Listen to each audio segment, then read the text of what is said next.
안녕하세요. 스포츠 분석하는 픽스영입니다. 오늘은 10월 27일 국내 농구 2경기 프리뷰 시작하겠습니다. 첫 번째 경기는 KBL 전주 KCC 대 원주 DB 경기입니다. 전주 KCC는 지난 모비스전에서 커리어 최고의 활약을 한 김지환의 클러치 활약을 앞세워 109대 108로 승리를 따냈습니다. 3점 차로 뒤지던 상황에서 3점포를 터뜨리며 연장으로 끌고 갔고 마지막 포지션에서 미드레인지로 결승 득점까지 기록한 김지환은 정창영과 송교창이 부상으로 빠진 공백을 잘 메워주었습니다. 그러나 수술을 받은 송교창이 10주 정도 결장이 예고되어 있어 팀 상황이 그리 좋은 것은 아닌 상황입니다. 원주 DB는 지난 서울 SK 원정에서 95대 68로 믿기 어려운 역전패를 당했는데 높이와 스피드를 두루 갖춘 SK에게 2쿼터 중반부터 밀리며 패했습니다. 메이튼의 결장에도 꾸준한 활약을 한 프리먼이 있었지만 허웅이 상대 수비에 고전했고 포워드진에서 득점이 나오지 않았습니다. 그래도 김종규가 건강하게 골밑에 나서고 있고 윤호영은 떨어지는 득점력을 탄탄한 수비로 상쇄하고 있는 상황입니다. 최종 승부 예측입니다.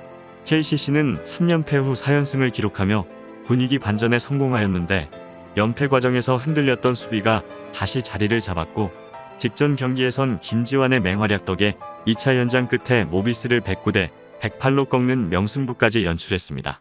그러나 에이스 송교창의 손가락 부상으로 10주 결장이 예정되어 있고 주전가드 정찬영의 부상 또한 뼈아픈 상황입니다. 라거나와 이정현이 굳건히 버텨주는 가운데 김지환과 유현준, 전준범, 송창용 등이 좀 더 해줄 필요가 있어 보이지만 4연승까지 할 경기력은 아닌 모습이었습니다. KCC의 수비 전술의 힘과 전창진 감독의 전술이 좋았기 때문이라고 생각되어 수비력이 좋은 DB 상대로 이번 경기는 쉽지 않아 보입니다. DB도 메이튼이 결장하고 있는 상황이고 직전 경기 SK에게 큰 점수차로 패배했지만 그래도 이번 경기는 조금 다를 것이라고 생각되는데 지난 경기에서 DB의 득점력이 저조했던 것은 허웅이 SK의 팀 수비 그리고 최원혁, 오재현의 박스원 수비에 고전했기 때문인데 KCC는 수비 전술은 나쁘지 않지만 허웅에게 박스원을 붙을 수비수가 없는 상황이기에 허웅이 이번 시즌 시작부터 보여줬던 좋은 모습을 다시 보여줄 수 있을 것이라고 생각됩니다.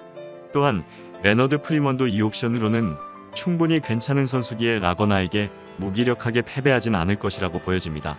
금일 경기에서는 양팀 모두 부상으로 인한 전력 손실이 큰 상황인데 지난 경기에서 KCC는 정창영, 송교창이 없었음에도 승리를 가져가며 경기력은 나쁘지 않은 모습이었습니다. 결국 KCC는 라거나와 이정현이 부담이 커질 수밖에 없는 상황인데 DB는 리그 최고의 수비팀이기에 쉽게 득점을 만들어 가기는 어려워 보입니다. 여기에 KCC는 외곽 수비가 약한 편이기에 최근 부진한 허웅이 다시 뜨거운 경기력을 보여주며 승리를 가져갈 것으로 예상되지만 송교창이 빠진 KCC도 최근 전술과 빅맨진의 힘으로 승리를 거둔 경기력을 고려한다면 오늘 경기에서는 양팀 접전 속에 근소한 점수차로 승부가 갈릴 것으로 예상되기에 이번 경기는 원주 DB 프랜승 추천드립니다. 여기서 잠깐 스포츠 분석하는 픽스영입니다. 매일 새로운 리뷰 업데이트 예정이오니 구독과 좋아요, 알람 설정 부탁드려요. 두 번째 경기는 WKBL 신한은행 대 BNK썸 경기입니다.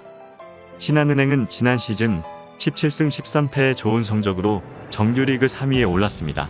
스몰볼 스타일의 전술 변화를 통해 돌풍을 일으켰으며 김단비는 에이스 역할을 잘해주었습니다.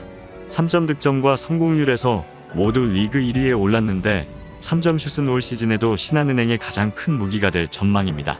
그러나 리바운드 경합에서의 약점은 어쩔 수 없는 문제이며 여전한 숙제로 남아있습니다. BNK썸은 지난 시즌 5승 25패라는 초라한 성적으로 시즌을 마감했습니다. 그러나 이에 만족하지 못한 구단 측은 오프시즌 동안 대대적인 전력 보강에 돌입했는데 KB에서 FA로 풀린 슈터 강하정을 영입했고 삼각 트레이드를 통해 지난 시즌 챔프전 MVP 김한별까지 데려왔습니다. 모두 대표팀과 우승 경력이 있는 선수들이고 이들이 안혜지, 진한 등과 함께하는 만큼 이번 시즌의 BNK는 다크호스로 주목받고 있습니다. 최종 승부 예측입니다. 신한은행은 지난 시즌 팀을 플레이오프로 이끈 정상일 감독이 건강 문제로 사퇴했지만 팀을 잘하는 군하단 코치를 감독 대행으로 선임하며 코칭 스태프의 공백을 줄였습니다. 이번 시즌에도 많이 뛰고 활발하게 속공에 임하는 스몰볼을 구사할 것으로 보이는데 유승희와 김아름, 김단비 등 포워드진이 강력한 모습입니다. 부상에서 돌아온 장신센터 김현희는 박지수를 제외하면 가장 위력적인 빅맨 옵션이 될 수 있는 선수로서 팀이 큰 기대를 걸고 있습니다. 다만 팀의 알파이자 오메가인 김단비가 100%의 몸 상태로 경기에 나서기 어렵고 결장 가능성도 있는 상황입니다. BNK썸은 지난 시즌과 비교하면 모든 것을 바꿨다고 할 수 있는데 감독이 유영주에서 박정은으로 바뀌었고 변현아 코치를 제외한 2명의 코치도 팀을 떠났습니다. 그리고 구슬이 이번 시즌 드래프트 2순위 지명권을 포기하며 삼성생명의 우승을 이끌었던 김한별을 데리고 왔고 국민 소속이었던 강하정도 FA로 영입했는데 안혜지, 이소희, 진한과 함께 안정적인 라인업을 꾸린 상황입니다. 김진영도 성장세를 보이기에 지난 시즌 최하위권 전력과는 분명 차이가 있어 보이며 박정은과 강하정 등 부산 출신 빅네임을 영입한 점도 팀에게는 호재인 상황입니다. 양팀의 지난 시즌 상대 전적에서는 신한은행이 일방적인 우위를 보였지만 올 시즌은 상황이 달라진 모습인데 특히 신한은행은 부상자가 많아 전체적으로 분위기가 어수선한 모습입니다. 또한 BNK썸이 신한은행의 스몰볼 전술과 정면 승부를 걸 수 있을 정도의 라인업을 구축했고 김한별이 있기 때문에 리바운드 경합에선 BNK가 우위를 보일 것으로 예상되며 안혜지의 패싱 센스는 강하정에서 더 많은 외곽 찬스를 만들어줄 것입니다. BNK썸은 새롭게 출발하는 팀인 만큼 젊은 선수들과 베테랑의 조화 속에 모든 걸 쏟아부으며 개막전 승리를 가져갈 것으로 예상되기에 이번 경기는 BNK썸 승 추천드립니다. 이상으로 10월 27일 국내 농구 2경기 분석을 마치겠습니다. 내일도 새로운 리뷰로 찾아오겠습니다. 최종 분석 및 조합픽은 오픈 채팅방에서 무료로 공유해드리니 영상 하단의 고정 댓글 클릭해주세요.